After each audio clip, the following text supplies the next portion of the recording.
Muy buenas noches, un gusto saludar a todos y cada una de las personas que el día de hoy nos acompañan en esta sesión de los seminarios permanentes que tenemos en la Facultad de Comunicación de la Universidad de Anáhuac. Hoy un servidor, Jorge Hidalgo, coordinador académico de posgrados de la Facultad de Comunicación, en nombre de nuestro director, el maestro Josu Garritz, les saluda y les da la más cordial bienvenida a esta su casa, su espacio, espacio de interacción, diálogo y comunicación que tenemos con la comunidad de comunicadores de este país. El día de hoy, pues estamos de plácemes aquí recibiendo a una querida colega, investigadora, joven, incluso incursionista, que está participando en estos grandes temas de la discusión sobre el tema de la cultura digital, donde hoy vamos a poder dialogar, como ustedes lo saben, sobre el tema de modelos de negocio para plataformas de videojuegos y animación, procesos de transmediación y ofertas en América Latina, dos temáticas por demás relevantes en el mundo de la comunicación, en el mundo del entretenimiento, hoy atendiendo el pensamiento de Frédéric Martel, este periodista sociólogo francés, quien ha trabajado mucho el tema de la cultura mainstream, llegó a afirmar que nos encontrábamos en una fase del capitalismo, capitalismo que él denomina hip, en el que prácticamente se encuentra la convergencia entre tecnología, el tema de la cultura y las industrias del entretenimiento como el centro del desarrollo y el avance prácticamente de esta nueva fase del capitalismo. Él solía apuntar que en los últimos 30 años prácticamente habíamos visto a los grandes hombres de negocios vinculados con el mundo de los energéticos, el mundo del turismo, el mundo sobre todo de la banca, pero paradójicamente en los últimos 20 años el giro se movió hacia empresas de tecnología, hacia industrias del entretenimiento, y ahí es donde podemos encontrar particularmente el tema que hoy vamos a trabajar con Clara Cisneros sobre esta vertiente que tiene que ver como por un lado por el mundo de los videojuegos, el otro el tema de la animación, pero una de las pasiones de Clara que sabemos que tiene que ver con la cultura transmedia y el pensamiento de Henry Jenkins, Carlos Escolari, Robert Parlin y todos estos grandes autores que han estado trabajando sobre todo el cómo en la cultura contemporánea de las convergencias digitales, las multiplataformas, las multinarrativas, pues empiezan a hacer convergencia,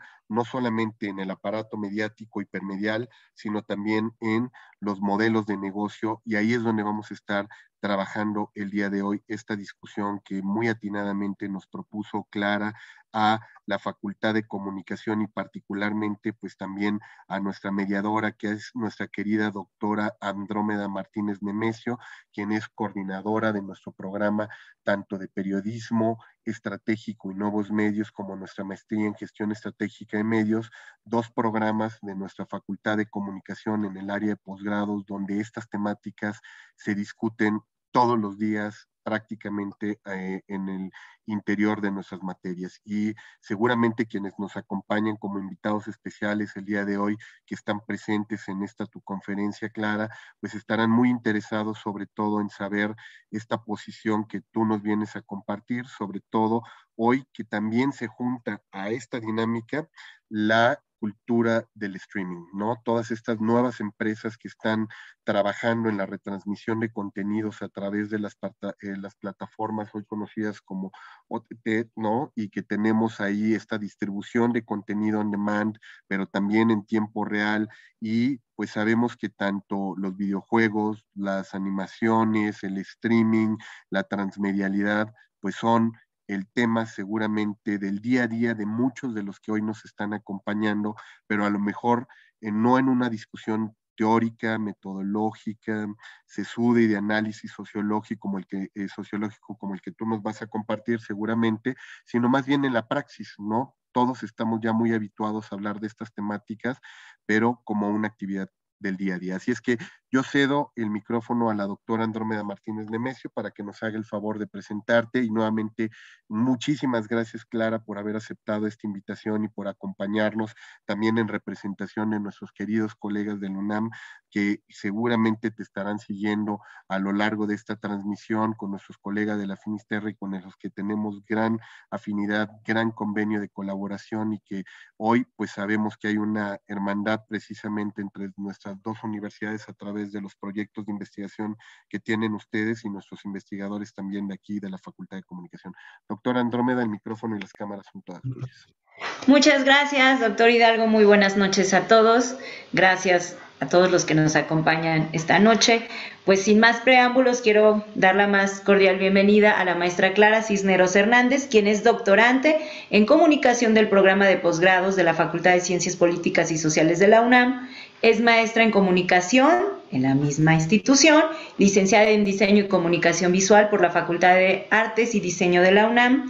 Actualmente se desempeña como profesora de la Facultad de Ciencias Políticas y Sociales. En la licenciatura en comunicación ha sido coautora en las publicaciones de los libros Análisis de los lenguajes audiovisuales en la era digital en el 2019 e Industrias creativas y procesos de transmediación en el 2020. También dentro de sus aportes se encuentra el apoyo que el doctor Hidalgo ya nos había mencionado a la parte del grupo de investigación de la Finisterra, en donde colabora actualmente con el doctor José Ángel Garfias Frías. Y bueno, el proyecto que ella el día de hoy nos trae para esta sesión lleva por título Modelos de negocio para plataformas de streaming en videojuegos y animación, procesos de transmediación y oferta en América Latina. Y sin más preámbulos, le cedo la palabra, maestra Clara Cisneros. Adelante. Muchísimas gracias. Al contrario, muchas gracias a ustedes. Ya estoy compartiendo. ¿Pueden ver mi presentación? Perfecto. Muchas gracias por las atenciones. La verdad es que me siento muy agradecida por la invitación a la Universidad Anáhuac, y el agradecimiento también es a la doctora Andrómeda Martínez y al doctor Jorge Hidalgo Toledo por aceptar este tema de investigación. Como mencionaron, articulo un proyecto en estudios de doctorado que se sustenta en esta línea de investigación. Asimismo, es un esquema que he contemplado también para proyectos dirigidos por el doctor Ángel Garfias Frías y el doctor David Cuenca Orozco. En la Finisterra es un lugar de investigación en la UNAM en el que nos dedicamos a las industrias creativas, y los temas de investigación en los que realmente me amplío son narrativas transmedia y, por supuesto, modelos de negocio para streaming en América Latina. Por un lado, hay que entender que el comportamiento del consumidor en los últimos 2 años tiene una modificación debido a que el consumo del abastecimiento de necesidades particulares básicas, sociales y de pertenencia cambió tras el confinamiento provocado por la pandemia devenida por COVID-19. También debemos entender que este comportamiento del usuario no solamente es un proceso en el que tenemos una actividad de decisión, sino una búsqueda, una evaluación y una adquisición de un consumo de productos, bienes y servicios que satisfacen diversas necesidades. Y que esta transformación radical, debido a la restricción, el esparcimiento se vio limitado y, por supuesto, crecieron otro tipo de necesidades que se prescribieron a otros espacios o tiempos de movilidad. Por supuesto, hay un ascenso de industrias del entretenimiento que crecen y que particularmente tienen un despunte a partir de plataformas over the top media. Estas plataformas OTT son sistemas que, mediante el uso de tecnologías de información de comunicación y también interfaces móviles, articulan una inteligencia artificial y algoritmos que sirven para dotar de una infraestructura digital que permite consumir datos y también información de enlace por catálogo en Internet.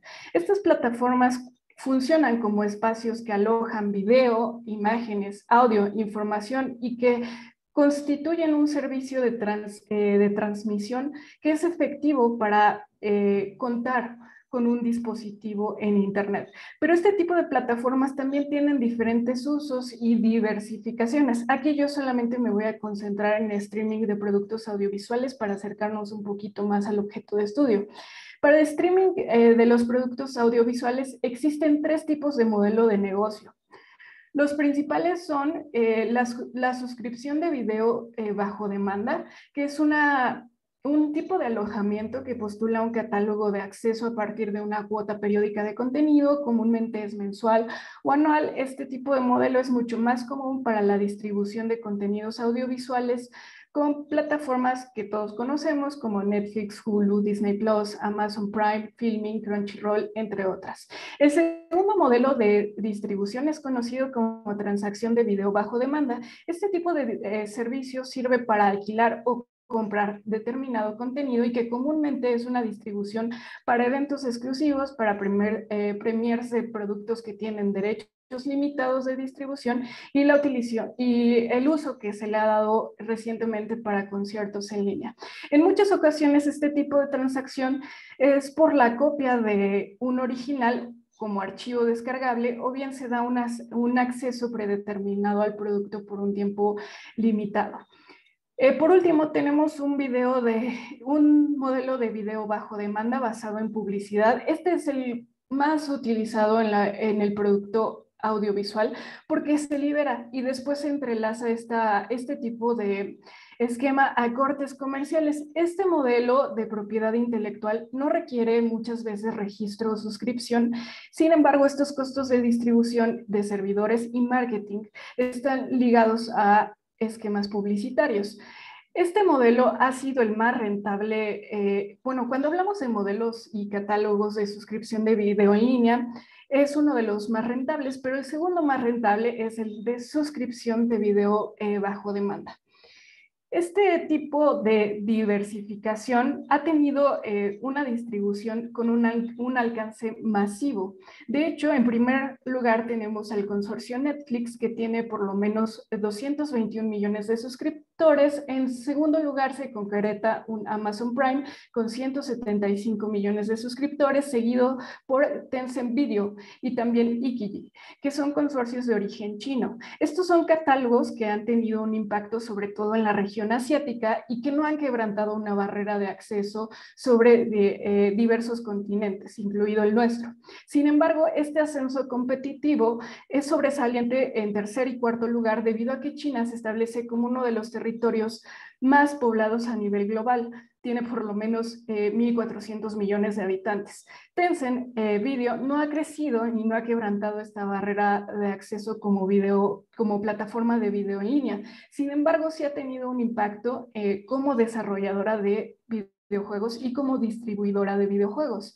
Detrás de estos cuartos lugares, entonces, tenemos a productoras estadounidenses, como es el caso de Disney Plus, HBO, YouTube Premium y Apple TV. Cuando llegamos a la región de América Latina, entendemos que estos ingresos generados por servicios de over the top están cotizados aproximadamente en 836 millones de dólares por lo menos.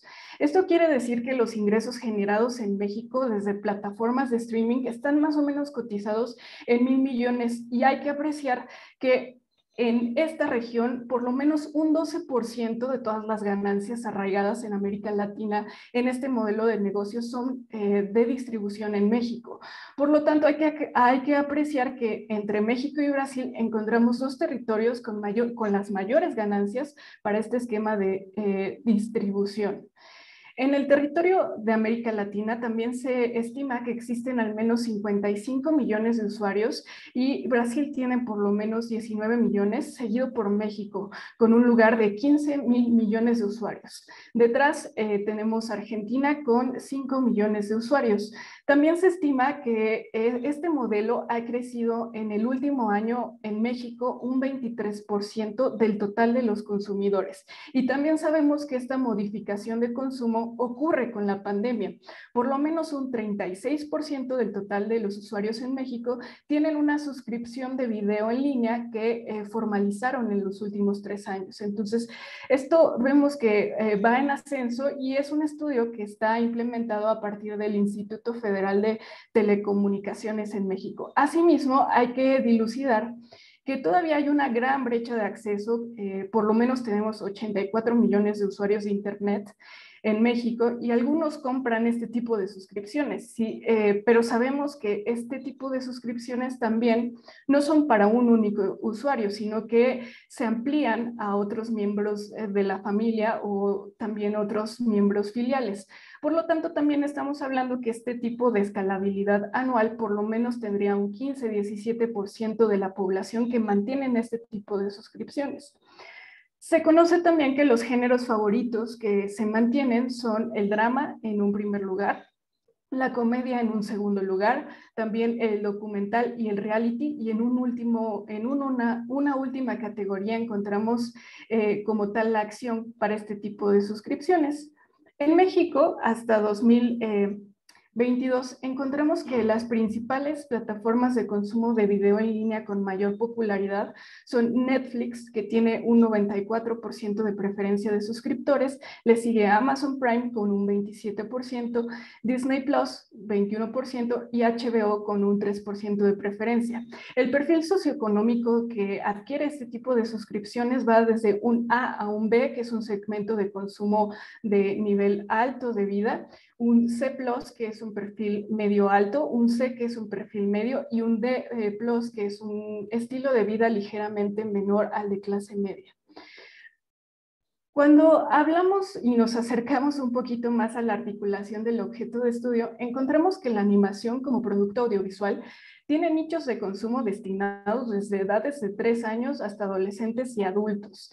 Encontramos que en este estimado, que cambia año con año precisamente porque las licencias en términos de distribución también cambian. Hay contratos que se terminan en tiempo y forma, entonces podríamos ver que esta escalabilidad de la animación ha sido muy pronunciada. Por ejemplo, en Netflix tenemos por lo menos un 15% del total de contenido del catálogo que está distribuido para animación, un 15%, y también hablamos de un 7% que es dirigido a la distribución del anime. El anime como un estilo visual crece desde los años 60 dentro de Japón, se populariza en narrativas gráficas conocidas como manga y después adquiere una segunda exposición y adaptación a partir de la animación. Sabemos que el anime también tiene un formato de producción que detrás adquiere un complejo cultural y que envuelve este tipo de obras para ser un atractivo simbólico para una diversificación de géneros que van en toda escala de producción audiovisual. También hablaremos un poquito más tarde que este tipo de popularidad de estilo visual en streaming se ha vinculado a una actividad directa del Ministerio de Economía, Comercio e Industria de Japón por concretar medidas que exploren y posibiliten ampliar este catálogo.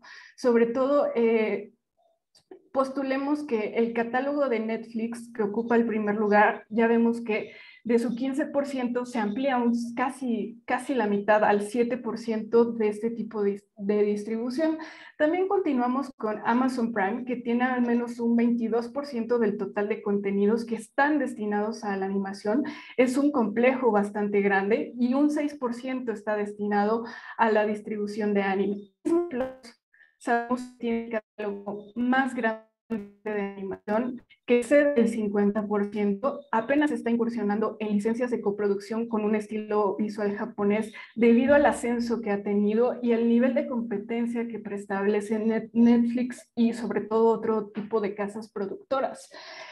Disney Plus lo que realiza es mucho contenido original y desplaza en mayor medida la distribución de licencias ajenas, y esto es porque no puede y no quiere tener el control de derechos ajenos. Asimismo, determinamos que HBO tiene un 16% de contenido destinado a productos de animación y hay por lo menos un 2% que está incursionando en este estilo visual conocido como anime.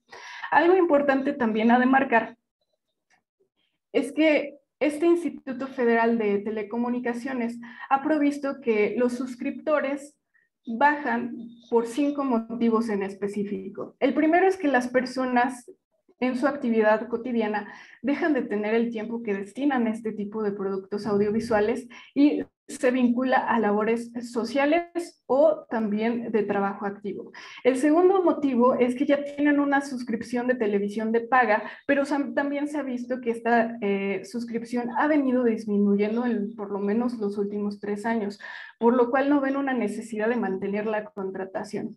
El tercer motivo justamente nos habla de un esquema de publicidad.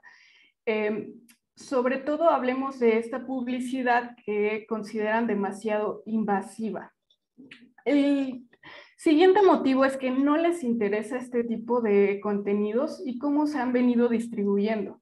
No tienen interés sobre el catálogo dispuesto. Por último, hay algún segmento de la población que considera que este tipo de contenidos son demasiado caros.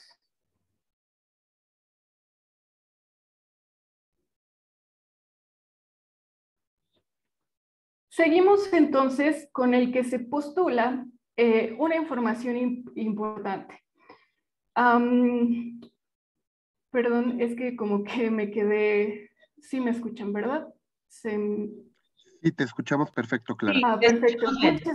Muchas gracias. Bueno, en preferencias de consumo para México hay un estudio cercano en cuantificación en el que encontramos que estas variables de plataformas over the top asignan por lo menos 18% de los usuarios que tienen una preferencia única para ver series y películas. Hay un 9% que está exclusivo para la suscripción de apps de música y podcast. Hay un 5% que en esta tendencia anual va bajando en suscripción. Y asimismo, México, a pesar de estar en este esquema, se muestra un 68% del general de los suscriptores que prefieren una diversificación en multiplataformas. Entonces convergen suscripciones entre música, películas, series y videojuegos.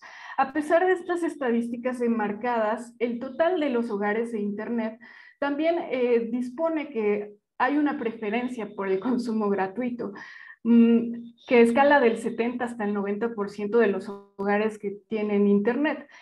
Aunque el 70 también habla de un tipo de público que está destinado potencialmente a crear una suscripción. Hay un 44% de distribución que es exclusiva para televisión y un 35% que ha crecido en una transacción. Aunque, ojo, es difícil monitorear que este 35% de hogares que tienen acceso a Internet efectivamente están haciendo transacciones de consumo de video en línea recurrentes. Por eso es que es una variable modulable, pero al menos sí hay 35% que están interesados en crecer este tipo de transacciones o microtransacciones. También sabemos que un 14% de los hogares en Internet se describen como aquellos que no hacen un consumo activo, lo hacen pero no de manera recurrente y prefieren un esquema gratuito o por transacción paulatina. Por otro lado, cuando hablamos de un área de escalabilidad en el modelo de negocios de los videojuegos, encontramos algo muy interesante. China es el mercado más grande en cuanto a producción y distribución, así como en otras vertientes como lo son los deportes electrónicos. En segundo lugar tenemos Estados Unidos y en un tercer lugar encontramos a Japón, que tiene un gran mercado de extensión a partir de consolas domésticas y de videojuegos para celulares. Por último tenemos a Corea del Sur, que ha tenido un paulatino ascenso en deportes electrónicos y también en maquilación. En una evaluación general, ya situándonos en México, oscilamos entre los primeros 15 lugares de los grandes mercados de exposición del videojuego. Está cotizado más o menos en 2.300 millones de dólares de ventas estimadas de manera anual. El problema con México es que consume y distribuye, pero no produce en una misma escala. Consume infinidades, pero la producción es muy pequeña en cuanto a su propiedad intelectual a disponer. También es propio del Instituto Federal de Telecomunicaciones en demarcar que justo México es uno de los mercados que reporta un mayor ascenso. Se dice que por lo menos el 24% de la población se mantiene con un consumo activo en el sector del videojuego y que esto equivale aproximadamente a 30 millones de personas. También este alcance se escalabiliza de un 30 hacia un 60% precisamente porque hay jugadores que son casuales o que no tienen una visión comprometida, pero que sí están demarcando un consumo gracias a las descargas en línea, tanto para dispositivos digitales como celulares. De hecho, el mercado más grande de videojuegos en México es para los teléfonos celulares.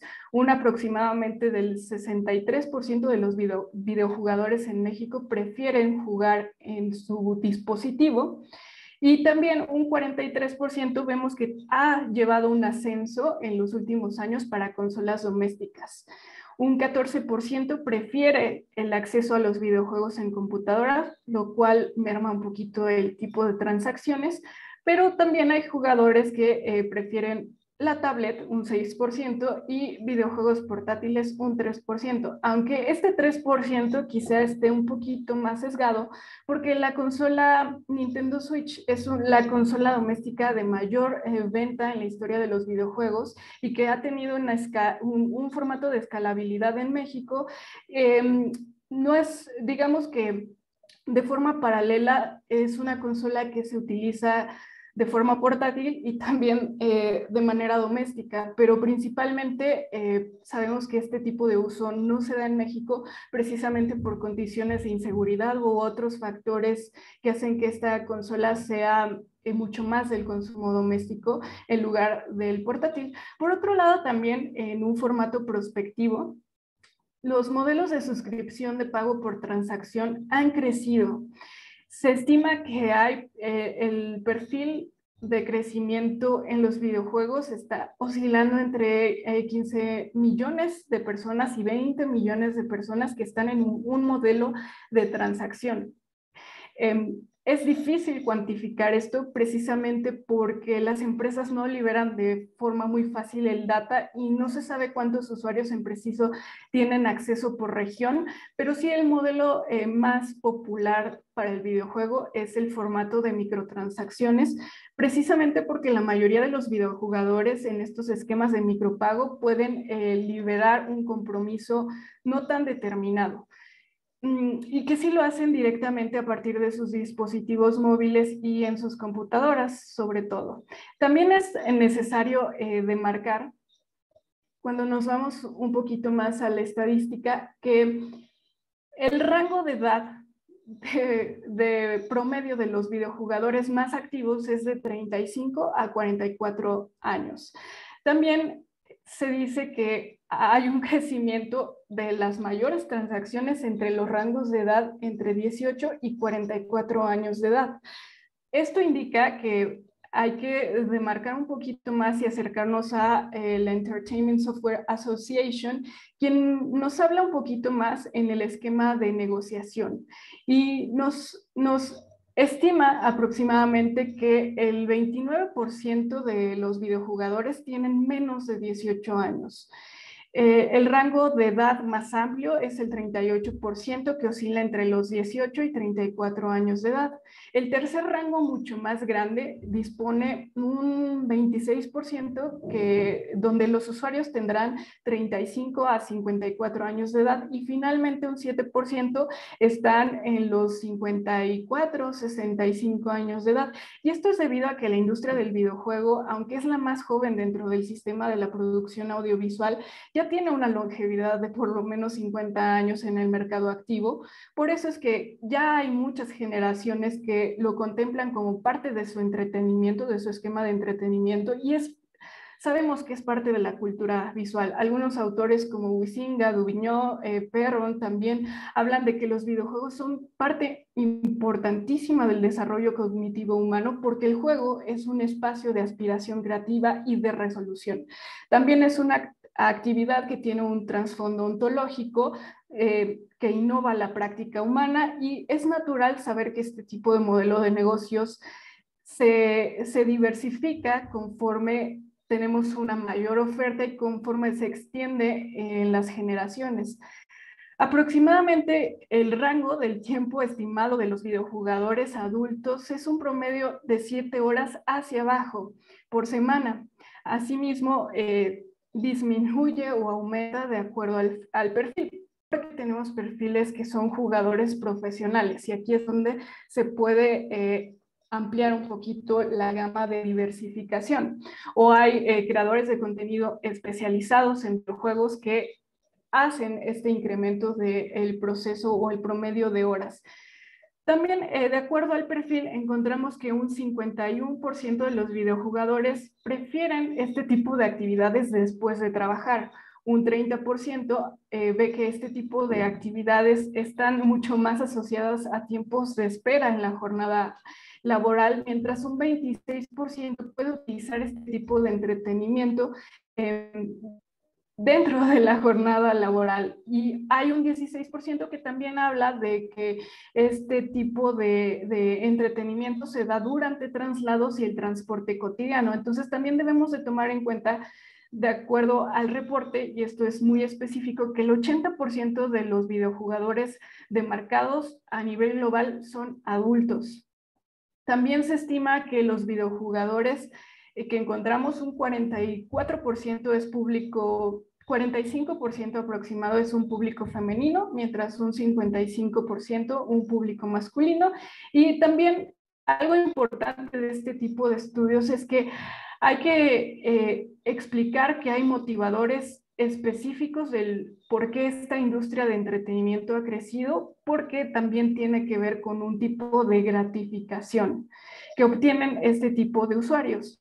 Los que se han demarcado es que aspiran principalmente a modelos de competencia para mejorar con un esquema de recreación. También tenemos que estos videojuegos funcionan de manera como motivadores para aliviar el estrés, estimulan la actividad mental y creativa. Y por último, también uno de los motivadores más grandes es que construyen esquemas de socialización y creación de comunidades. Podemos hablar entonces justamente de que estos modelos de suscripción bajo demanda por catálogos tienen diferentes títulos de videojuego en el que encontramos a los tres principales formatos de distribución, tanto mensual y de manera anual, como lo son PlayStation Plus, que la mayoría de suscriptores se van a este sistema por catálogo. Seguimos con Nintendo Switch Online, Xbox Game Pass, estas tres son establecidas como los modelos de catálogo por suscripción que tienen una mayor amplitud a nivel global. Y por otro lado tenemos una plataforma de distribución en línea, como lo son un catálogo, pero de otro tipo para la preservación de descargas, no tan asociado a una consola casera, como lo son en el caso del consorcio Steam, que está creciendo en más de 132 millones de usuarios, y GeForce Now, que se establece con 12 millones de usuarios. Por otro lado, también hay que hablar un poquito de la plataforma de streaming en vivo bajo demanda. Tenemos a Twitch como una plataforma de transmisión en vivo que llega por lo menos a 150 millones de suscriptores con un modelo de pago por suscripción que está anexado a Amazon Prime. Es un rubro de suscripción que también no es un catálogo por videojuegos, sino que es un modelo de transmisión en vivo. Sin embargo, sí tiene un modelo de suscripción a diferencia de sus competidores, como lo serían Facebook Gaming y YouTube Gaming. Estas operan desde otro modelo, que son microtransacciones y publicidad enlazada bajo demanda. Aquí quiero resaltar que hay un consumo de servicios de suscripción en México aproximado, aunque es difícil ver la variable de suscripciones en este tipo de servicios. Hay como tal algunos tipos de alcance por consorcios como de Competitive Intelligence United, que nos habla un poquito del modelo de suscripción y cómo este territorio mexicano ha tenido una preferencia por tres formatos. El primero es que el 60% de los jugadores que tienen este tipo de suscripción se han anexado al modelo de Xbox. El 29% tienen una preferencia por PlayStation Plus y el 10% están anexados a la eShop y el catálogo que tiene Nintendo en línea. En esta parte de la conferencia ya hemos abarcado o concretado algunos de los modelos de negocio de streaming para ampliación en el territorio mexicano. Voy a pasar a una segunda parte en el que hablaré un poquito más de la industria creativa de la animación y cómo se ha amplificado a partir de modelos de transmediación. Me gustaría un poquito adentrarme a este tipo de investigación que estoy sustentando para el posgrado en Ciencias Políticas y Sociales, y hay que reconocer que el concepto transmedia es una noción entendida por traducción como a través del medio. Por tanto, es muy importante explicar que el relato audiovisual en el que se concretan estos modelos de distribución son capaces de atravesar el medio. Per se, hay una matriz de significados que es compartida en forma de un núcleo, desde el cual se va a hilvanar y entretejer cierto tipo de narraciones, discursos e intenciones que se amplían de un medio a otro para crear convergencia. Entonces, este nicho se mantiene, transita de un lado a otro, de una mediación a otra, para construir una esencia, un canon, una estructura que mantiene fijas las reglas de un universo narrativo. Y entonces vemos que este tipo de productos que se están diversificando mantienen variables de posicionamiento destinadas en diferentes medios. Por lo tanto, el diseño del transmedia de forma errónea se ha entendido como una adaptación, en el que una obra se traslada de un medio a otro, pero esto no es así. El proceso de transmediación lo que hace es extender una matriz de sentidos de un medio a otro. No es una simple adaptación, sino que encontramos una información que es importante y que se traslada de un medio a otro, expandiendo, por supuesto, la matriz de sentidos, ¿no? A lo mejor tenemos una película que se entiende como el núcleo, que más tarde tendrá una derivación con otro punto de vista en una serie, se ampliará en un videojuego y en otro tipo de productos. Entonces, vemos que este relato transita de un medio a otro, extendiendo la información, no solo adaptándola. Entonces, vemos que esta extensión, a partir de diversos medios, cobra mucho sentido cuando se interconectan. Algo importante de los procesos de transmediación es que tienen una interconexión complementaria entre diversos medios que pueden tener una diversa naturaleza de disponer el lenguaje. Entonces, aquí el transmedia también se dispone como un formato de entretejer diversas líneas temporales, puntos de vista, perspectivas que están posicionadas en diversos medios, pero que también están diseñados para crear una matriz de asociación en conjunto. El diseño está previsto para crear un núcleo autónomo, es decir, el usuario o espectador decide qué tanto compromiso quiere en diversos medios y puede ampliarse a los medios que requiera, porque el consumo es autónomo y entonces se diversifica, pero aún así esta matriz de sentidos se mantiene en los diversos medios. En el mundo de la producción audiovisual animada, por ejemplo, podríamos decir que un pionero de los procesos de transmediación sería la industria de la animación japonesa, que es especialista en generar franquicias con longevidades, pero grandísimas, de 35, 40 años, algunas hasta de 50 años, y en prolongación activa. La industria animada, por ejemplo, de Marvel o DC Comics, también operan bajo este formato, tienen un esquema de similitud. Pero, sin embargo, vemos que el ejemplo de la industria japonesa ha logrado una diversificación en múltiples propiedades intelectuales escalables y que muchas producciones han logrado ampliar en múltiples núcleos de sentido que de alguna forma se interconectan. Y algo importante a ver es que aquí se preserva un aura cultural, que es el sustento que dará paso a ampliar un sistema de producción, un núcleo cultural del cual no se ha desdibujado y del que tendríamos que aprender un poquito más para dar diversificación a la propia propiedad intelectual mexicana. Entonces quiero retomar el punto de partida, ya que la industria del anime ha escalado para innovar modelos de negocios de streaming a partir de formatos como el simulcast y el narrowcast. Por ello es que en esta segunda parte de la presentación quiero disponer el alcance de este tipo de modelos para posicionarlos como ejemplo. También antecediendo, México es uno de los 5 principales países de América Latina que mayor consumo dan a este tipo de estilo visual. Asimismo, algo muy importante es que México se establece como parte de la cartera de clientes que tiene Japón a nivel mundial. Solo existen 2 países en Latinoamérica que tienen este tipo de incursión para plataformas de streaming, y esos son México y Brasil, no existen otros más. Y esto es mucho debido al proceso sociológico que han tenido este tipo de productos. La llegada del anime a América Latina se ubica aproximadamente entre los años 70 con una transmisión televisiva, con series que se doblaban al español y que se tropicalizaban para dar una retransmisión en diferentes lugares.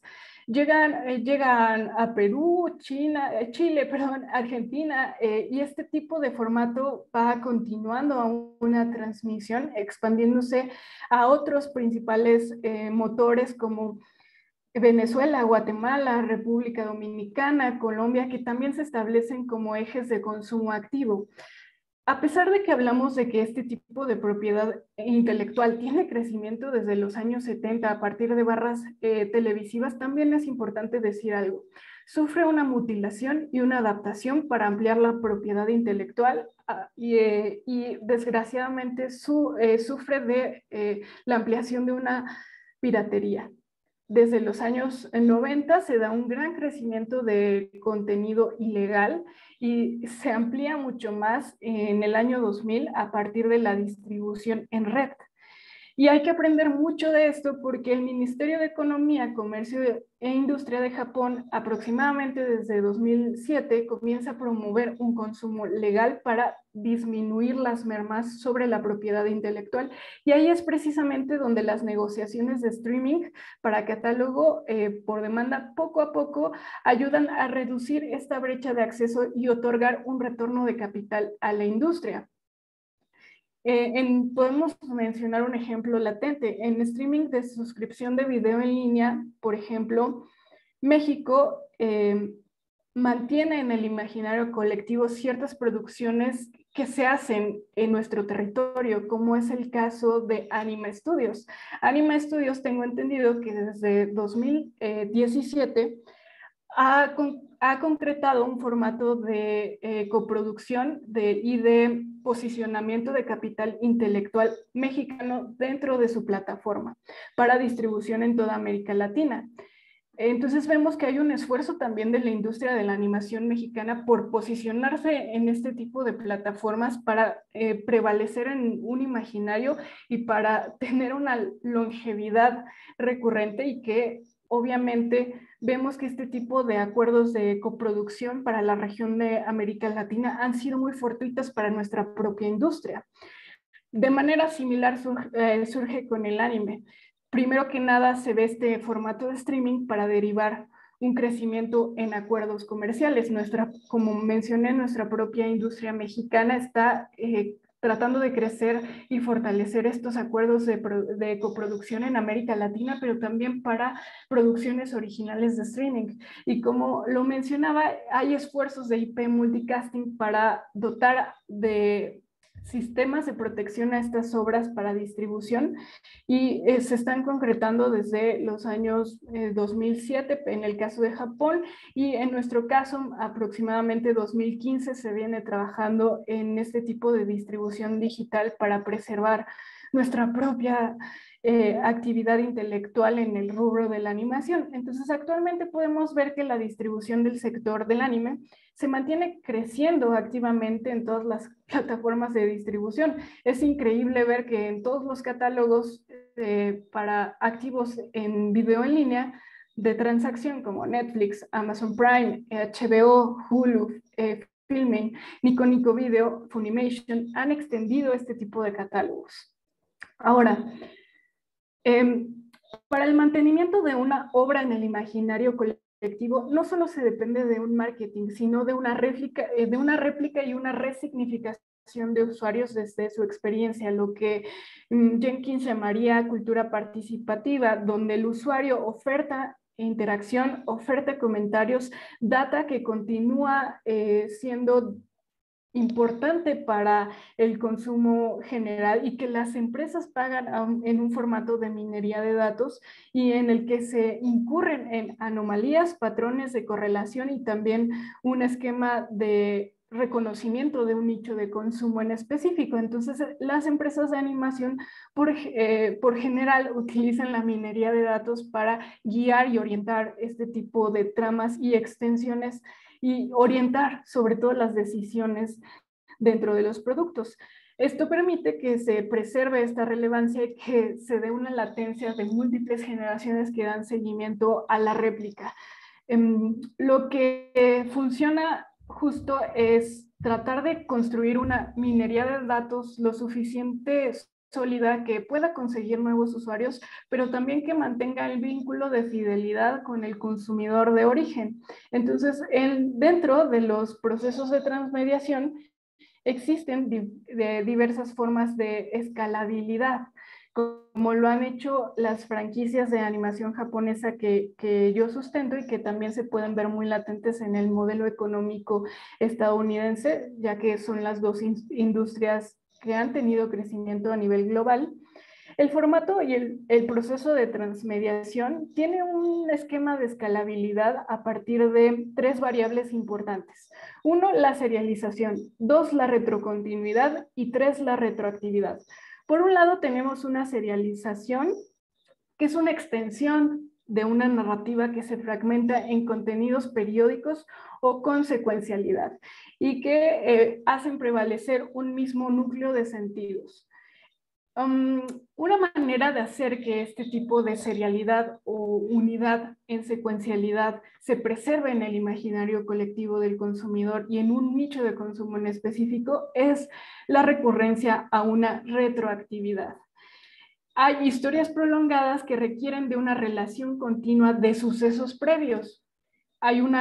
Se construye a propósito una repetición del núcleo de sentidos de origen con el fin de que un usuario tenga una recurrente descripción de los hechos, que recuerde en esencia los motivos principales de este formato o matriz.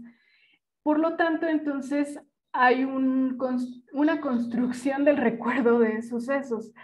La serialización prolongada funciona como una retrocontinuidad, que generalmente lo que se hace es construir enlaces que justifiquen aquello que sucede en el pasado, que nos lleven a la serie desde un núcleo, un canon de sentidos, y que siempre hay una relación que explica lo conocido previamente para que el usuario pueda transitar entre medios.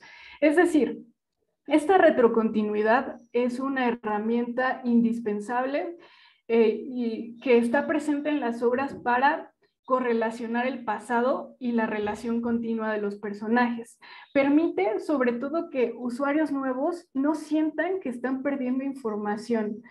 Y que fue información que seguramente con estas narrativas súper longevas fue articulada en el pasado. Entonces lo que se hace es tener una síntesis de información recurrente que sea de fácil acceso y que pueda mantenerse almacenada en la adaptación o en la postulación de nuevas obras para consulta. Volviendo a este esquema de retroactividad, quiero nuevamente mencionar que la retroactividad y la retrocontinuidad funcionan de manera conjunta y es muy potencial para el uso de los videojuegos, precisamente porque los videojuegos, muchos de ellos casi siempre replican una historia principal. En esta historia principal damos un nuevo recorrido al pasado a partir de detalles de los personajes. Los videojuegos son formatos importantísimos en el esquema de retroactividad y retrocontinuidad, precisamente porque muchas veces se utilizan en un formato transmedia para que el usuario esté ahí repitiendo la historia en un formato interesante. En algunos casos se permite que el propio usuario se construya a sí mismo en la narrativa posicionada. El mundo del videojuego entonces hace que se repita, se reafirme en algunos sentidos desde un punto de vista diferente. Vemos que esta aplicación de retrocontinuidad y retroactividad es el enlace para justificar el pasado y que el núcleo de sentidos se mantenga intacto y preservado en nuevas generaciones o nuevos consumidores y en viejos consumidores también, en formatos gamificados. Y en este tratamiento también vemos que un usuario, un espectador, en todo momento, cuando llega a la mitad de un entramado, no sienta la ansiedad de que no puede explorar la historia desde el punto en el que ha llegado y que permita precisamente vincularla a lo previo y extender este núcleo de sentidos desde la diversificación en múltiples variantes. Entonces, como menciono, este tipo de actividades de serialidad, retroactividad y retrocontinuidad, no es exclusivo de las franquicias japonesas. Sin embargo, sí, el modelo de negocio que tienen las narrativas japonesas ha tenido un esquema de prolongación pues ya casi de 30 a 5 décadas. Por eso es que es un formato que ha sido inspiración para otro tipo de modelos de negocio como lo son China y Corea del Sur, que quieren llegar a este modelo transmedial de la industria de la animación para poder ofertar un fomento cultural. Esto es importante porque entonces vemos la relación de ministerios de cultura que están posibilitando la inversión de capital gubernamental para la producción de contenido animado, cosa que por supuesto no del todo se hace, ya que justamente por el modelo de distribución está mucho más asociado a una inversión de capital privado. Pero vemos cómo poco a poco se están quebrantando este tipo de modulaciones precisamente por las aspiraciones culturales que tienen los países. De hecho, nuestra animación mexicana, sobre todo el tipo de segmentación que tendría Anime Studios, busca este modelo cultural en un formato de ampliar la propiedad intelectual a partir de reminiscentes culturales propios de nuestros simbolismos. Entonces vemos que sí es un formato que podría funcionar para nuevas generaciones. Sin embargo, hay que matizar que este tipo de ejemplos importantes en productos animados tienen una cierta adaptación. Nacen, por ejemplo, en un medio como lo es la narrativa gráfica, que conlleva una introspección muy grande, y después se van ampliando otro tipo de modelos de negocio como lo son los videojuegos, las novelas gráficas, la animación, los filmes, entre otros. Lo que vemos es justo que el anime en plataformas de streaming cada vez más apunta a una coproducción. De hecho, el formato de la animación en México también apunta a una coproducción, con el fin de ampliar y de quebrantar estas barreras de acceso y de distribución. Por un lado, el anime ha crecido como un nicho de consumo que ha innovado a tal punto que ha construido modelos de distribución muy específicos que no todo tipo de animación tiene, como es el caso del narrowcast y el simulcast. Primero debemos de reconocer que el anime como industria ha construido un nicho de consumo y justamente el narrowcast es una retransmisión selectiva. Se retoma un nicho de consumo entendido como un segmento diferenciado por valores, por preferencias e incluso este tipo de consumo demarca identidades alternativas y este esquema diferenciado se lleva a la publicidad. Una publicidad que es mucho más específica y que busca satisfacer las necesidades de una audiencia especializada. El motor industrializado del Narrowcast ha tenido mucho crecimiento en la industria de la animación.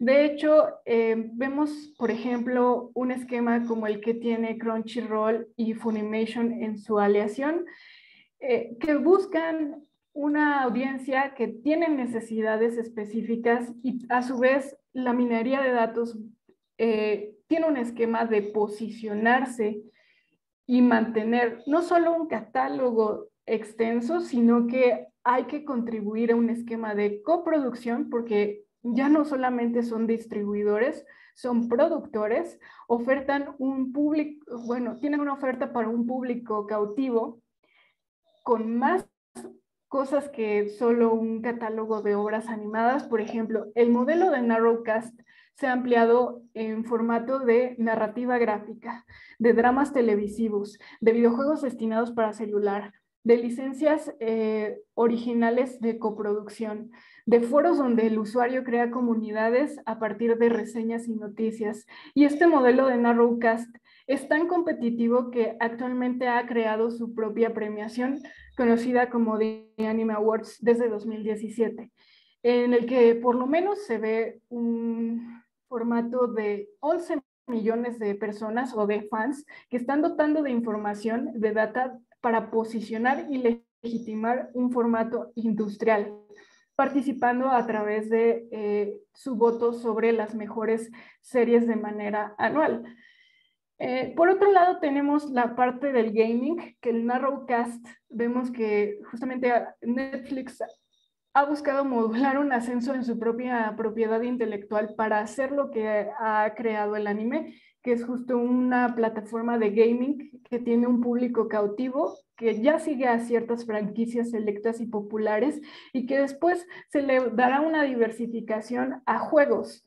Y estos juegos son importantes porque no solamente están ahí como para ampliar el esquema de entretenimiento del fan, sino que dan una reafirmación de sentidos para una comunidad, lo que implica que muchos de estos juegos se vinculan a franquicias ya reconocidas que apoyan a la retroactividad y la retrocontinuidad. En algunos de estos formatos encontramos una reafirmación total de sentidos, reafirmación de formatos de distribución y del núcleo reminiscente que tienen este tipo de obras. Es algo que, vuelvo, ha tratado de hacer otro tipo de innovaciones, como lo es en su caso la productora Cartoon Network o Netflix en su distribución de actividad intelectual, pero no ha logrado que esta vinculación sí se fomente como parte de un relato transmedial de enorme accesibilidad, porque nuevamente este público cautivo que está en un Narrowcast, por lo menos en un formato como lo es Crunchyroll o Funimation, ya en su hibridación, no solo buscan tener un complemento de este tipo de actividades de visualización, sino por lo menos un 20, un 40% del público en su suscripción consumen anime, pero también extienden la oferta y extienden su réplica hacia el gaming, hacia la narrativa gráfica y a las variantes de comunidad, donde la propia plataforma hace su minería de datos. Son capaces de expandirse de manera general para construir potencialidades nuevas a partir del Narrowcast, más allá de una fija suscripción por catálogo. Otro modelo de negocio interesante del streaming se encuentra en el simulcast. El modelo simulcast es entendido como una emisión de una obra, ya sea visual o interactiva, que se transmite de manera simultánea en diversas regiones. Y este tipo de modelo es genial porque ha logrado quebrantar la barrera de acceso. Japón lo hace demasiado, por ejemplo, porque tiene una barrera de acceso a partir del idioma. Entonces, este simulcast es una ventaja competitiva porque las obras llegan al espectador ya subtituladas en su idioma y algunas veces estas obras se llevan incluso al doblaje, justamente de forma muy cercana a la liberación del contenido original. Generalmente es con subtitulaje. Entonces tenemos la transmisión de una obra original en Japón. A horas de distancia ya tenemos el contenido subtitulado en nuestro idioma, lo cual ha permitido que esta industria crezca y crezca cada vez más en estos catálogos porque quebrantan las barreras regionales, los límites idiomáticos y permiten que este fan tenga un acceso directo hacia la actividad. Esta ventaja competitiva del simulcast lo que hace es eliminar un poquito las quejas de distribución por regiones y también apoya el retorno de inversión, lo cual hace que este panorama aminore la brecha que crea la distribución en piratería. Por supuesto, hay muchos más detalles, pero en este tiempo daré paso a algunas de las conclusiones importantes. Primero que nada, es potencial seguir dando seguimiento en Latinoamérica como un esquema de consumo de gran crecimiento en plataformas de streaming.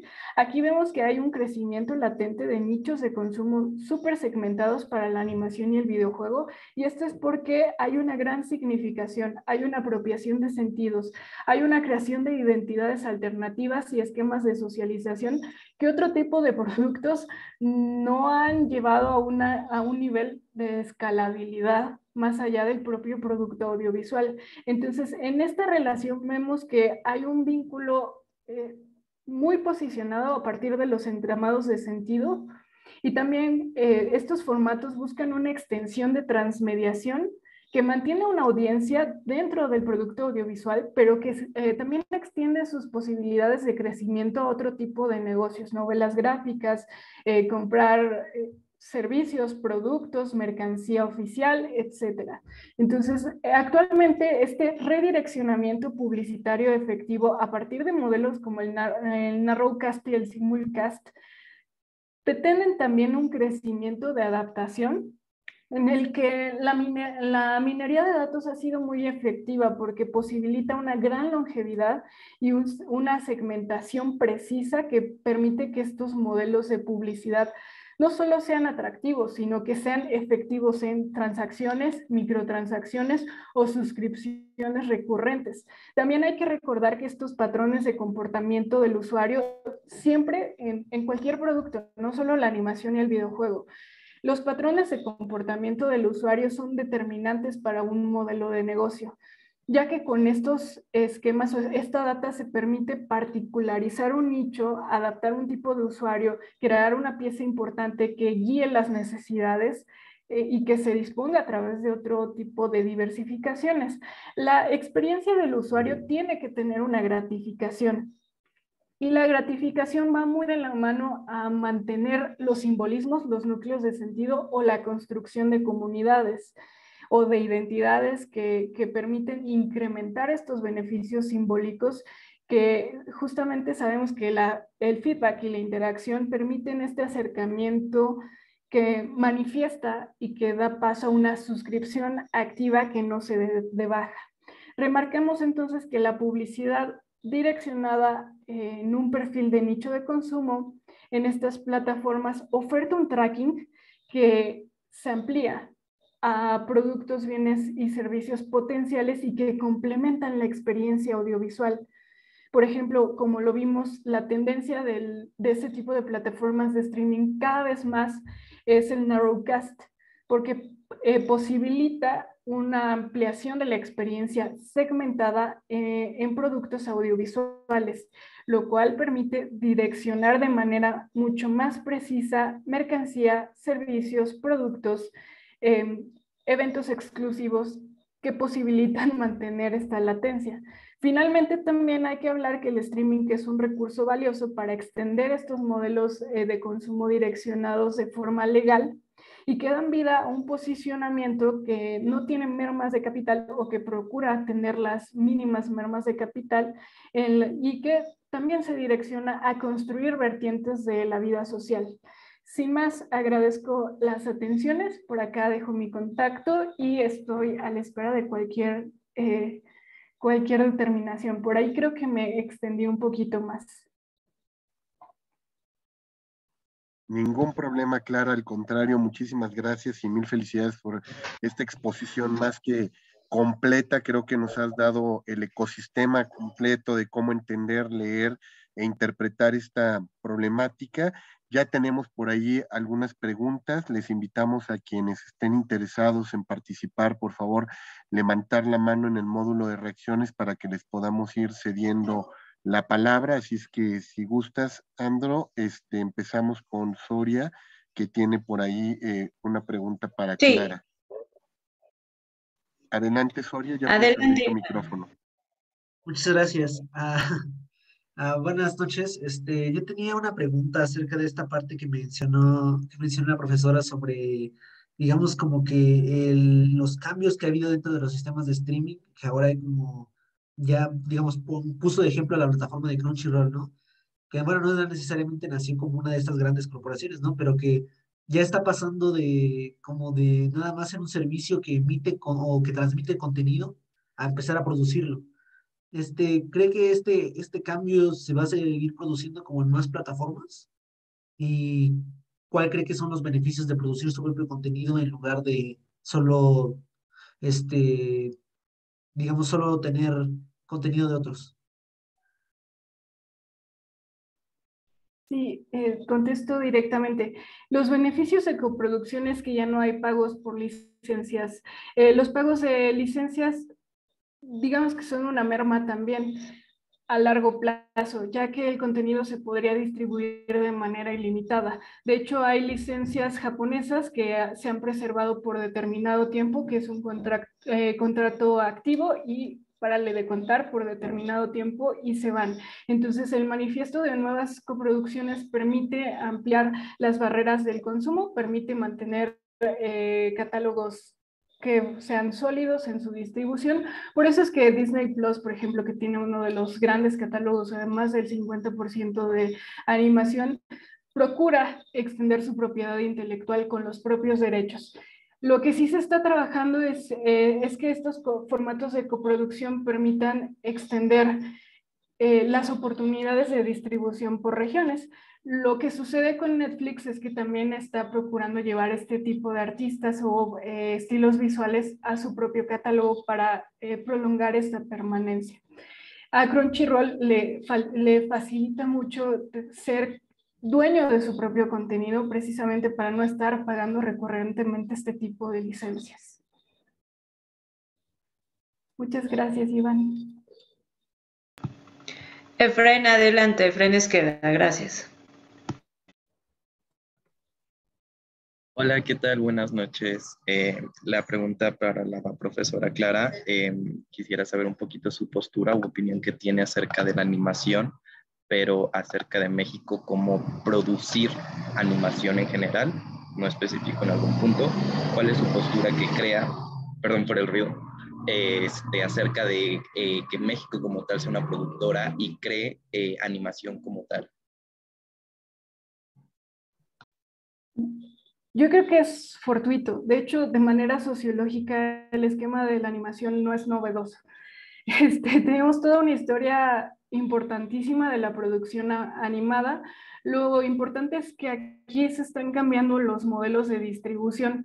Usualmente la animación estaba vinculada mucho más a un formato de distribución fílmica, pero ha tenido un crecimiento. Como lo mencioné, sobre todo Anime Studios, que es una de las grandes productoras de animación en México, pero no solo en México, sino a nivel Latinoamérica, ha logrado posicionar sus productos, pero a su vez juntar esfuerzos para tener una coproducción entre países, y creo que es muy importante empezar a establecer este tipo de vínculos.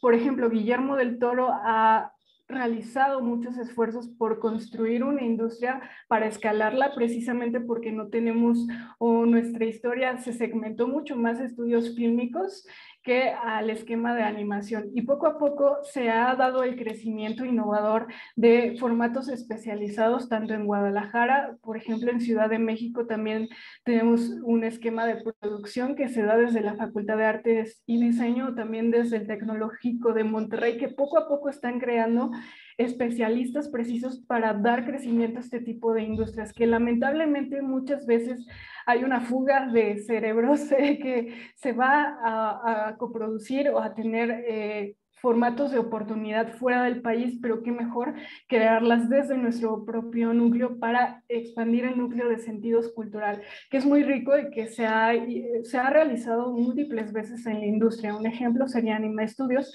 por esta escalabilidad que ha tenido en los últimos años, pero considero que sí hay una oportunidad de extender.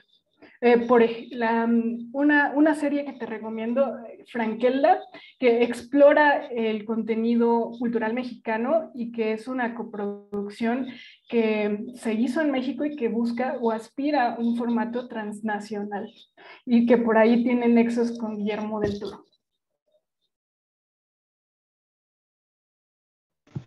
Muchas gracias, Clara. Y tenemos otra pregunta más de Lisette Mondragón. Adelante, Lisette. Hola, muchas gracias. ¿Sí me escucho? Sí, ok, perfecto. Bueno, buenas noches y mucho gusto, profesora. Yo tengo una pregunta, justo por lo mismo que decía el compañero.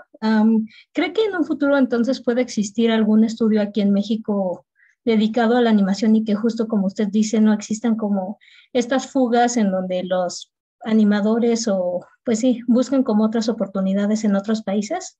Porque, por ejemplo, Guillermo del Toro apoya mucho esta parte, ¿no? Que busca como personas creativas e incluso a veces hasta los apoya con becas. ¿Cree que en un futuro sí puede existir como, no sé, pues sí un estudio o algo que mantenga aquí a los animadores para poder crear aquí en México? Sí, de hecho te recomiendo revisar todo lo que ha hecho Anime Studios. Es generado por Fernando de Fuentes. Desde, pues yo digamos, en 2012 está trabajando directamente en producir en México y también crear alianzas. Entonces, digamos que Anime Studios ahorita tiene todo un catálogo de animación que ha tratado de darle incrementos, sobre todo en streaming. Tienen una coproducción con Netflix. Han generado La Leyenda de la Nahuala, La Leyenda de la Llorona, Las Momias de Guanajuato, que tratan de explorar este tipo de esquemas culturales en crecimiento. Además de que no solamente tienen innovación en formatos de animación, sino que intentan extenderse a otros modelos de negocio como lo sería la aplicación móvil. Entonces, por ahí otro esquema que ha dado mucho crecimiento al esquema de producción son pequeños festivales que han tenido crecimiento, como Pixelatl, que es un mercado emergente para hacer pitching de proyectos. Y por ahí hay otro tipo de industrias o pequeños sectores que están destinados al crecimiento de la distribución. Solo que vemos que Corazon Films, sobre todo, y Altavista invirtieron en la película animada de mayor presupuesto en México, como lo es Ana y Bruno, y que por ahí también Anime Studios tuvo una inversión. Pensemos en Videocine, que tiene una extensión de La Liga de los Cinco, que por ahí puedes también revisar, que son intentos que poco a poco están dando un florecimiento. Otro tipo de distribución sería El Camino de Chico, que también tiene una tendencia a ser recurrente en nuestro panorama cultural. Y sí hay un ascenso, solamente que es una industria que ha tenido un poquito de freno en el formato de escalabilidad. Se ha tomado el tiempo de generar un formato propio de construcción, entonces va un poco lento. Los últimos 20 años ha servido para generar perfiles especializados en este esquema y ojalá pueda crecer. Otro mercado que está en ascenso para Maquila es el de videojuegos. Está un poco lento precisamente porque se necesita mucha inversión. De hecho, la animación y el videojuego son los formatos de producción audiovisual que requieren de mayor inversión, tanto en capital económico como en capital o recursos humanos que conozcan y puedan modular este tipo de obras, porque asimismo compiten con un mercado tan extenso y tan bien posicionado que es muy difícil. Son solo pequeñas obras que pueden extender su imaginario a través de festivales como el Festival de Annecy, que muchas veces da diversificación y se han presentado productos mexicanos y latinoamericanos. Entonces va un poquito lento, pero esperemos que pronto haya un ascenso en esta industria porque ya están formalizándose especialistas determinados en este tipo de áreas. Ok, muchísimas gracias, maestra Cisneros. Tengo una pregunta aquí de Valerie que nos dice que sigue repensando un poco en relación a la charla que nos dio, pero dice que si estos modelos de negocio, perdón, es que está muy larga la pregunta, dice, si estos modelos de negocio también lo que propician sea una forma de venderse culturalmente al mundo, y es por esta razón que estamos viendo fenómenos como la ola coreana. Esa es su pregunta. Sí, es importante ver porque en el mercado de producción de contenidos de entretenimiento hay tres potencias muy importantes, Japón, China y Corea del Sur, que destinan inversión gubernamental para la ampliación de sus industrias de entretenimiento. Entonces no es casualidad que haya una extensión que module este formato cultural como un formato también, perdón, como un esquema de escalabilidad. Algo importante y que sí podría decirte es que por lo menos Japón, a donde mucho más me acerco al tipo de estudios, busquen en el anime un estilo visual atractivo, pero que no del todo se desligue de la reminiscencia cultural, porque esto les permite posicionarse en el mercado con un diferenciador. Lo mismo hace Corea y lo mismo hace China. En este mercado competitivo no les compete a ellos solo producir, sino mantener un estilo visual latente que puedan explotar totalmente. Japón es una pequeña isla y se mantiene mucho más de recursos desde el exterior y su propiedad intelectual la explota como tal, a tal grado que este reminiscente cultural es muy importante porque le dota de un aura de diferencia que permite reafirmar estos sentidos y que a su vez hace que este estilo visual no pueda ser replicado a diestra y siniestra y que de alguna forma se dé un retorno activo. Este tipo de modelos como la ola coreana no tienen más que un tiempo-espacio desde políticas públicas, y también vemos que no es de la noche a la mañana. Al menos desde el 2000, Corea está implementando este tipo de modificaciones para ampliar su cultura. Entonces ya llevamos por lo menos de 20 años de un intento para preservarse en un esquema globalizado, en un formato de coproducción, porque aunque mantienen el aura de escalabilidad, también son potenciales esquemas de crecimiento a partir de una multiculturalidad. Muchos artistas de K-pop lo que hacen es tener una apertura al mundo a partir del idioma coreano y el idioma inglés, que les permite quebrantar barreras de crecimiento. Igual el anime no es totalmente segmentado a Japón, porque si no, no tendría un crecimiento total, sino que modulan un poquito más por esquemas globalizados que fomentan una mezcla entre culturas, pero al final hay una preservación de sentidos. México ha intentado hacer eso muchas veces a través de la explotación de su cultura. Sin embargo, somos una industria muy pequeña que tenemos grandes competidores, entonces vamos un poquito más en ascenso. Por ahí, en videojuegos hay uno que te recomiendo mucho, Aztec Forgotten Gods, que amplía esta cultura y la diversifica. Otro ejemplo en videojuegos, Guacamelee, que explota nuestra cultura visual. A pesar de que fue maquilado al exterior, también sirve de posicionamiento en un imaginario cultural que a lo mejor más tarde ayudará un poquito más a que nuestra industria tenga ese empuje más para empezar a crecer en un mercado tan competitivo. Por el momento, igual es una segmentación de México hacia Latinoamérica. Muchísimas gracias. Y vamos con una pregunta de parte de Jennifer García, y ya tenemos dos ahí también en el chat. Entonces, primero Jennifer, adelante. Gracias, buenas noches.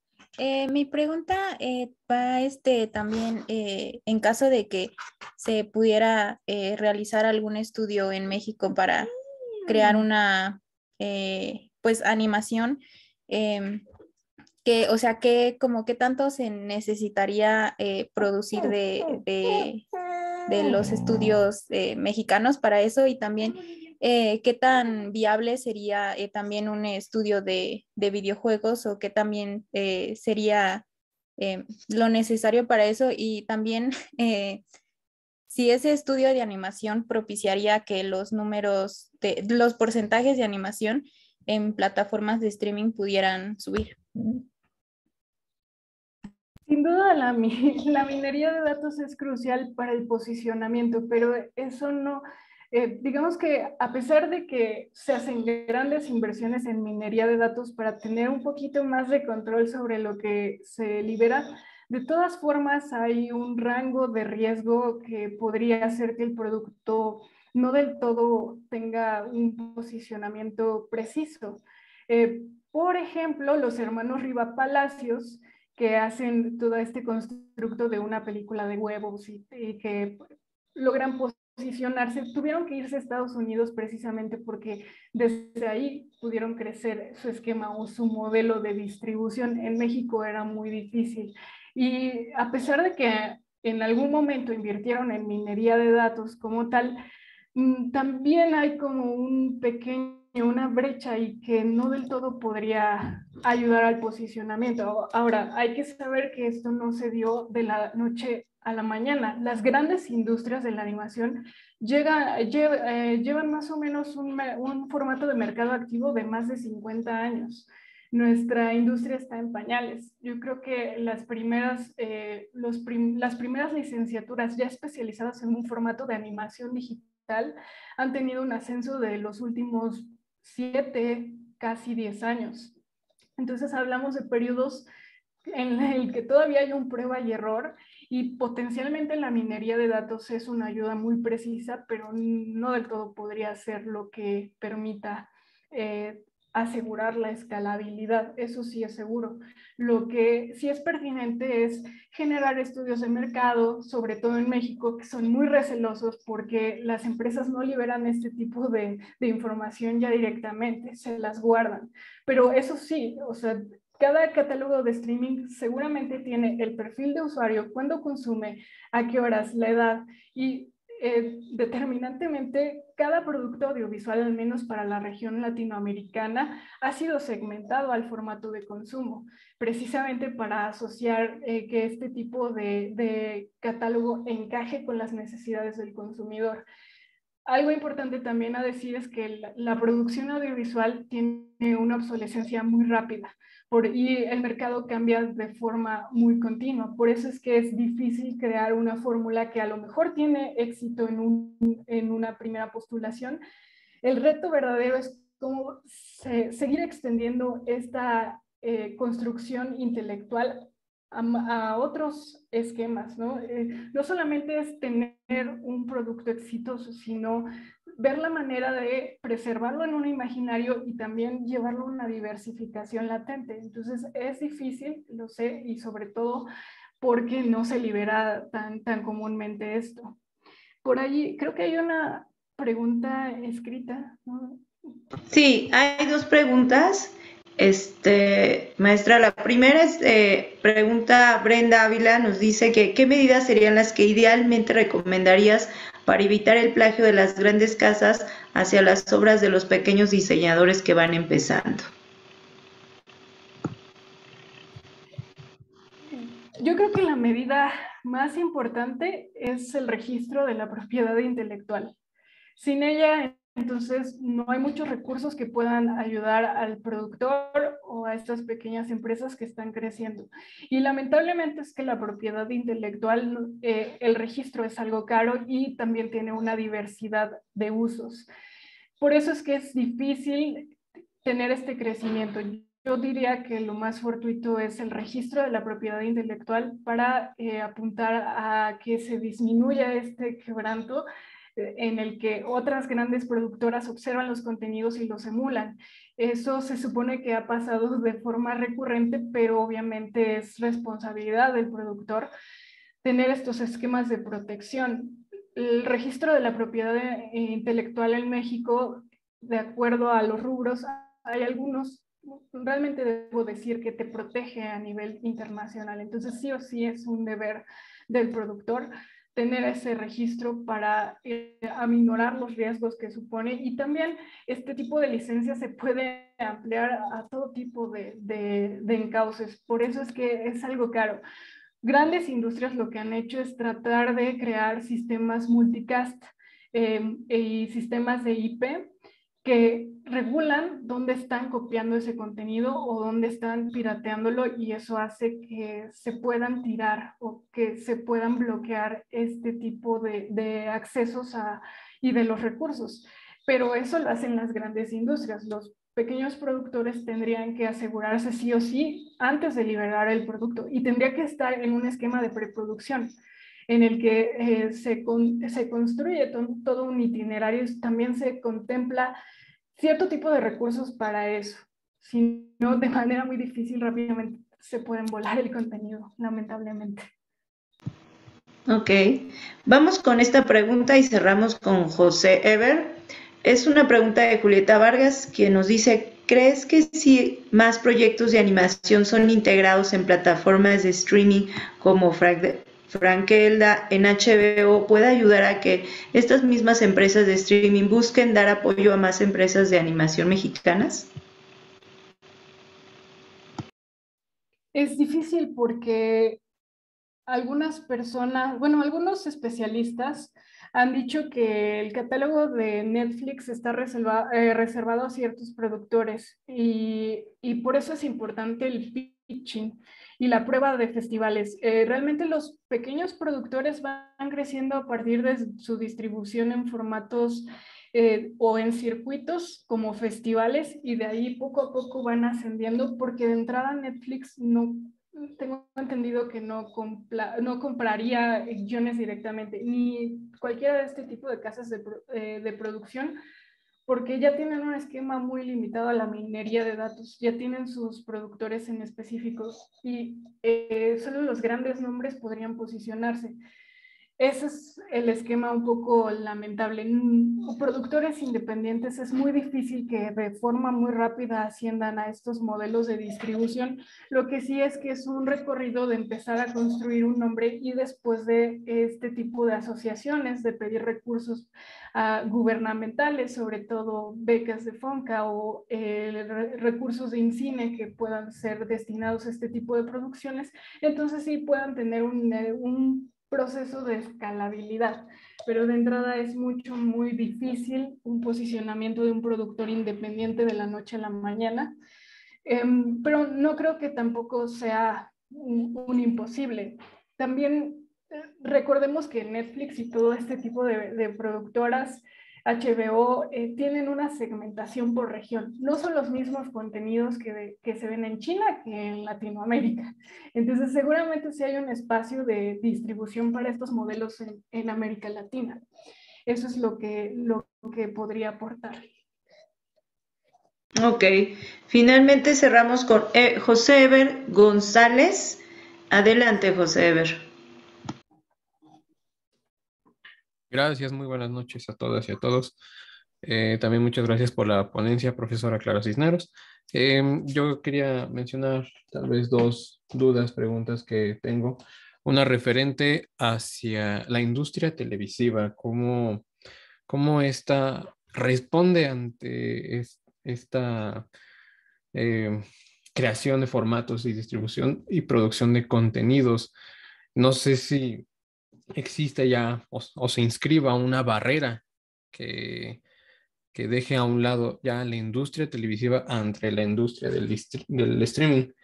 Eh, Más que nada pensando, por ejemplo, en producciones de televisión abierta, como por ejemplo animaciones de El Chavo del Ocho, que ya vienen tras una narratología de producciones tal cual de la serie del Chavo del Ocho. Sin embargo, no podemos ver o no podemos imaginar tal vez otro tipo de producciones hechas por esta producción, por esas productoras o por esta industria televisiva únicamente, eh, y tenemos más conocimientos sobre streaming de otro tipo de plataformas como Netflix, como HBO, Entonces mi duda es esta, ¿no? O sea, ¿se inscribe realmente ya una barrera de la industria televisiva como industria de la televisión abierta? ¿O puede esta industria aprovechar en algún punto estos nuevos formatos que se están suscitando gracias a- la apertura, que también tiene que ver un poquito con el contexto de la tecnología, ¿no? De lo digital. Y por último, bueno, ese es por un lado, y por último, igual para dar el cierre, me gustaría conocer tal vez cuáles son las mayores áreas de oportunidad para nosotros como alumnos que estamos ya muy cercas a inscribirnos totalmente en un campo de especialidad, pero al menos en esta área, ¿no? De la animación digital, de la cultura del streaming, cuáles son las necesidades que hay afuera, en el mercado, en la industria, que al menos en México ocupamos para desarrollar aún más estos campos y estas áreas. Muchas gracias. Sí, contestaré de forma breve. Lo que sucede con la barra televisiva es que es mucho más barato pagar por licencias que construir un producto. El producto, a pesar de que a lo largo del tiempo podría ser adecuado porque puedes aprovechar esta propiedad intelectual de manera recursiva, lamentablemente para nuestra barra televisiva, al no tener una industria tan longeva, por lo menos en animación, esto justamente hace que se contraten o que se hagan contratos para distribución de licencias en bloque. Y esto es lo que ha funcionado mucho más en la industria de la animación. Como dije, es una de las industrias más caras de producir. Una de las tantas más grandes de esquemas de distribución, sí, pero no tenemos el mercado competitivo. Precisamente esta es la merma que tenemos a nivel digital. El Chavo del Ocho es una producción que está hecha por un gran consorcio como lo es Anima Studios, que permite desde esta posibilidad del entendimiento de tener esta propiedad intelectual ya reservada en el imaginario por múltiples décadas, ampliar la licencia de México hacia Latinoamérica. Y eso permite hacer un esquema funcional y rentable, pero no es el caso de todas las producciones animadas en México. Por eso es que consumimos más del exterior que lo que fabricamos. Apenas está en ascenso este tipo de evolución. En cuanto al perfil que considero que es importante, sobre todo en especialistas de comunicación, son necesarios, precisamente porque se devela un espacio de oportunidad, sobre todo en marketing, publicidad, la aspiración de formatos de producción. Un perfil de un comunicador especializado en producción audiovisual podría ser la apertura al posicionamiento de este tipo de industria. Lo que diría más es que estamos creciendo mucho más a pasos agigantados en la industria del videojuego en México que en la industria de la animación, precisamente porque la industria del videojuego no solamente es producir para acceso a dispositivos digitales, sino que tiene otras diversificaciones, aplicaciones, distribución en consolas, que tengas por ahí algunos interactivos que estén gamificados. Entonces es una industria que tiene que ver con la animación, pero que de forma importante ha tenido un poquito de mayor crecimiento.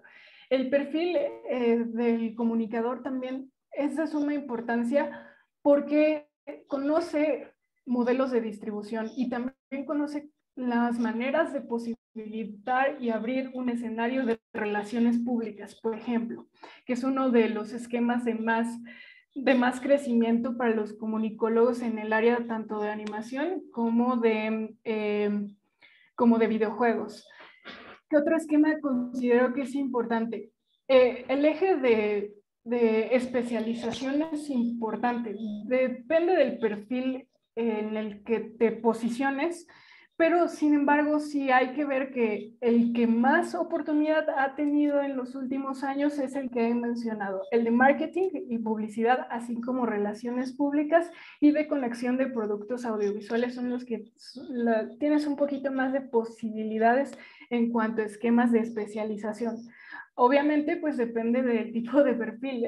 Comprendo que no que no son los mismos. En nuestra licenciatura, por ejemplo, tenemos un perfil que está destinado a productor audiovisual, hay otro perfil que está en comunicación política y demás. No, desconozco un poco cuál es el perfil que tienen por acá, pero obviamente es de emprendimiento y negocios. Entonces, sí creo que hay un perfil que puede postular en un crecimiento para ustedes.